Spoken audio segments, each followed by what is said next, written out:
Yang tadinya bersikap moderat, moderat, tiba-tiba mengeras.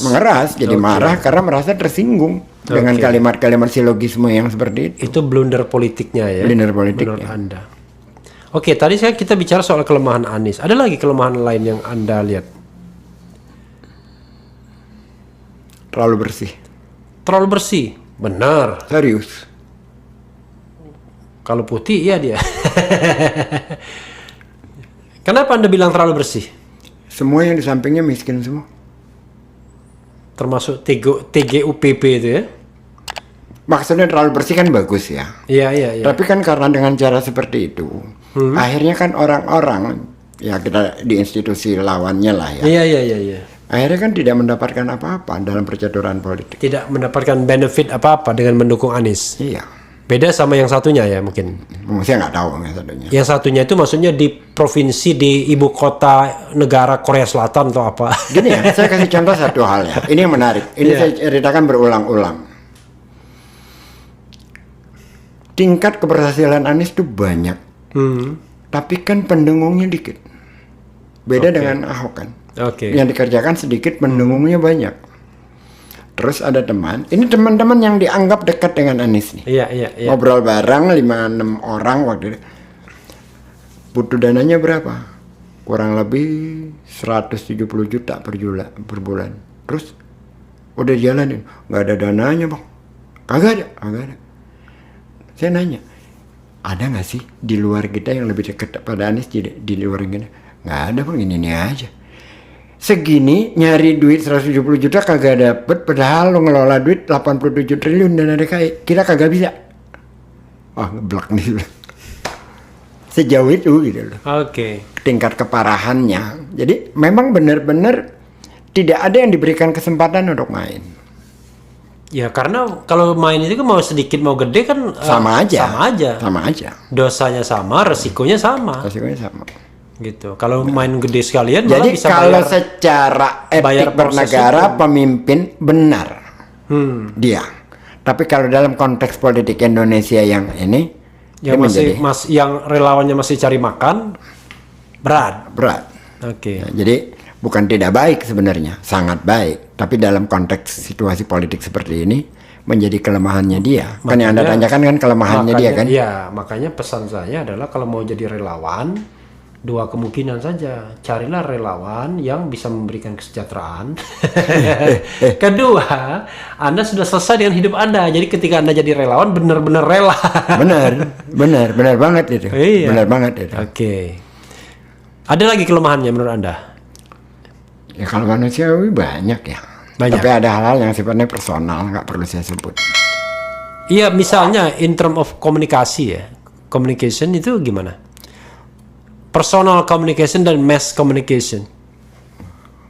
Keren. Keren tuh yang mana? Yang massnya atau yang personalnya? Dua-duanya. Saya itu gak susah marah kalau sama dia itu. Dia saya dengan yang Bang Ica yang saya sebut tadi bisa saya teriak-teriakan. Anies gak bisa sih.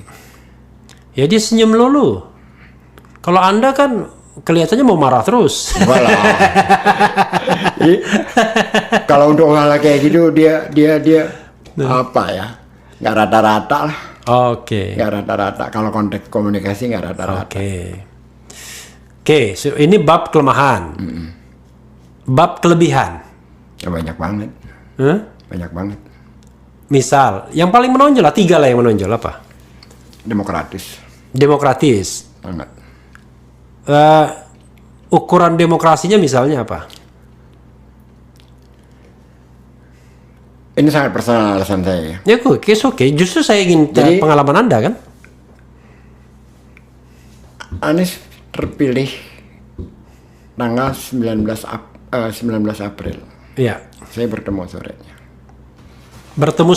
Sorenya. Tapi jangan makin mendekat. Saya ucapkan.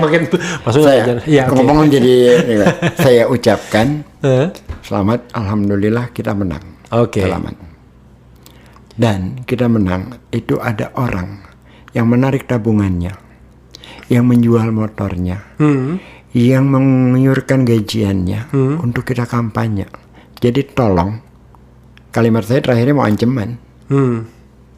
Jangan macam-macam. Kan berhadapan sama gua gitu. Dia salamin saya, jaga bareng-bareng. Jaga bareng-bareng, Iya. bukan jaga bareng-bareng. Jaga bareng-bareng, jagain dia maksudnya. Iya, jaga bareng-bareng. Selama ini temen gua kan yang jadi menteri banyak. Oke. Kagak ada yang mau deket gue kalau udah jadi menteri. Oke. Kan mulut kita jahil. Iya. Artinya bahwa dia siap untuk dikritisi, untuk dilawan gitu. Termasuk pada temannya sendiri. Oke. Itu menurut saya keren banget secara personal. Oke. Karena saya tahu persis bagaimana teman-teman kan kita kampanye nggak punya duit ya. Iya. Jadi bagaimana pada teman-teman tuh patungan segala macam itu ada yang jual motor, saya ngerti banget itu. Dan kita dikecewakan kan berkali-kali.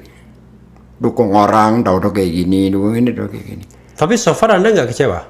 Sejauh ini tidak. Bahkan agak terpuaskan ya. Oh, agak terpuaskan.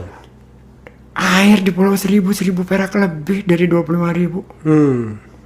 Saya mengelola sekolah rakyat bukan saya mengelola, teman-teman yang mengelola. Saya hanya membantu. Miskin absolut. Saya katakan ini jalan kita ke surga nih. Kalau 30% aja anak-anak ini bisa kita tarik dari kemiskinan. Ada yang diperkosa oleh bapak tirinya. Ada yang kalau malam itu siang sekolah SMP loh. Malam jadi penjaga macam-macam. Ada banyak kasus.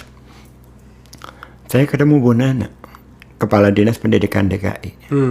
Dengan kebijakan yang baru, 50% anak-anak SRA itu bisa masuk sekolah negeri. Karena ada kebijakan zonasi dan faktor umur. Anak-anak miskin itu mana sanggup bersaing dengan anak-anak orang kaya masuk sekolah negeri bagus. Itu luar biasa dalam konteks keadilan. Dan itu dia lawan semua. Karena kelas menengah itu siapapun tidak ingin anaknya terkalahkan. Iya. Tapi dengan kebijakan itu dia kan memberi kesetaraan. Di Jakarta ini kan cuma ada 11 sekolah di masa lalu secara persepsi. Hanya sekolah favorit. SMA 1, SMA 2, SMA 3, SMA 4, SMA 5 di Sumber Batu, 6, 7, 8, 9 belum jadi gabungnya 10, 11. Nah, yang lain itu nggak dianggap. Jadi kalau ada perempuan ketemu cowok, lu sekolah lu mana? SMA berapa? Oh, yang angkanya banyak ya. Atau sekolah Katolik. Tarakanita gitu. Tarakanita, Kanisius, yang gitu-gitu. Jadi tapi bukan dalam konteks mutu ya. Iya. Ini dalam keren. Gitu. Di Jakarta itu seperti itu. Kemudian kepada mutu, semakin hari sekolah-sekolah itu semakin berjarak dari kalangan masyarakat miskin karena kan mereka pakai rankingnya ketat. Iya. Nah dengan ranking itu yang masyarakat miskin nggak dapat kesempatan. Tapi biayanya setiap sekolah semua sama, nggak ada yang beda. Nah dengan kebijakan ini tidak ada lagi sekarang. Nanti akan rasakan 5-10 tahun. Saya langsung, wah kok hormat ini. Sekarang kan tidak ada lagi kelas-kelas begitu kan? Nggak ada lagi. Kalau dulu kan ada mereka semacam badan hukum mandiri dulu kan? Pendidikan itu. Sekarang nggak. Nanti akan semua sama semua. Dan ini akan dirasakan mungkin 5-10 tahun yang akan datang. Ya mestinya zonasasi ya. Zonanisasi. Jadi kalau misalnya sini ya sekolahnya di depan sana. Dan dia melawan pendukungnya sendiri.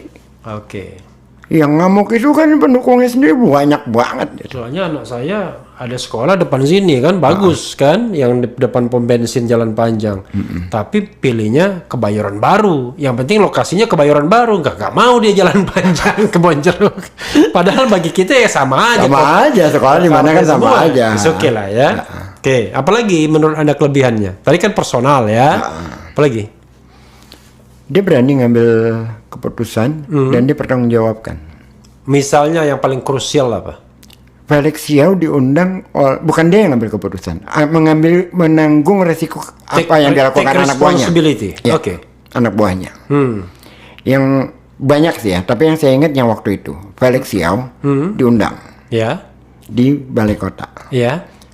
Dia katakan sudah diundang, sudah jalanin. Ketika lagi rame-ramenya isu tentang HTI. Dan dia ambil tanggung jawab itu. Dia berani. Tidak dia marahin. Ya karena kan Anies kan persepsinya juga kanan kan. Tetapi kan pada saat itu kan dia pengen persepsinya terhadap dia itu tidak seperti apa yang dikatakan. Yang ngomong Anies kanan itu nggak kenal Anies. Saya kenal. Enggak, maksudnya orang-orang yang ngomong di luar sana. Iya, iya. Anies ditaruh di kanan, nggak kenal Anies gitu. Kalau orang yang kenal Anies secara jelas, nggak mungkin ya orang ada di kanan banget, nggak mungkin. Nggak mungkin kanan luar. Ya, nggak mungkin. Sama aja seperti Prabowo nggak mungkin di kanan. Iya, nggak mungkin gitu. Tiba-tiba jadi kanan selama Pilpres ya. Allahu Akbar. Ya. Nah, itu yang membuat kita menjadi sangat tidak menarik terhadap Pilpres itu kan. Satu lagi ya. Saya kemarin ketemu penduduk Kampung Bayam JIS itu Jakarta International Stadium itu. Saya datang ke Huntara itu. Nggak diurusin katanya sama Pemprov DKI. Siapa bilang? Buktinya mereka belum ada hunian penggantinya. Sebagian sudah, bahkan ada yang saya temuin ada 2. Yang sebagian sudah, yang sebagian belum, karena masih bermasalah. Permintaannya terlalu banyak. Kenapa? Ya kadang-kadang ada juga orang yang mencari kesempatan di dalam kebaikan yang dilakukan Pemprov kan. Secara tanah kan banyak juga yang banyak, tidak semua. Ada juga yang tanahnya ilegal. Tapi penggantiannya minta luar biasa, minta rumah, minta segala macam. Ada yang sudah mendapat penggantian, rumah dapat, ada tanah kosong, dia hobinya beternak. Pak, boleh nggak saya pakai untuk selama ini belum ditempati, boleh kamu pakai? Wah, senang banget ya. Kalau ketemu, Pak Anies Pak baiknya, Masya Allah Pak. Tapi ada juga orang, apa nggak digusur, kami ternyata digusur. Tetapi sebagian dibangunin kerja di situ. Jadi belum seluruhnya diselesaikan, belum. Oke. Sebagian sudah diselesaikan oleh Jakpro. Saya sudah wawancara Jakpro, saya cek juga ke Kampung Bayam. Sudah sedang dibangun untuk perumahannya mereka yang sebagian, yang lainnya tetap dipindahkan. Ada juga yang masih belum puas karena minta harganya terlalu berlebihan. Oke. Memang nggak gampang sih urusan dia nanti gitu. saya sampaikan. Soalnya kemarin kebetulan saya lagi main ke sana. Bahkan orangnya itu besok mau ke sini, mohon maaf nih, hanya ngambil bekas-bekas WC saya. Saya ganti kloset gitu-gitu. Waktu saya bilang, loh, kalau cuma yang bekas begitu saya ada banyak tuh, ada 4 unit. Oh ya, oke, kita ambil. Oh, sampai begitunya. Ya memang, karena memang hunian sementara kan, Huntara kan mereka itu. Jadi memang ya nggak mungkin juga memuaskan semua orang. Iya. Saya paham lah problemnya Jakpro ngelola itu. Iya. Nggak usah jauh-jauh ya. Jangankan itu. Asongan di Ancol aja ribetnya minta ampun. Kita mau kasih gerobak, kita rapiin agar Asongan itu menjadi destinasi wisata seperti di Phuket. Iya.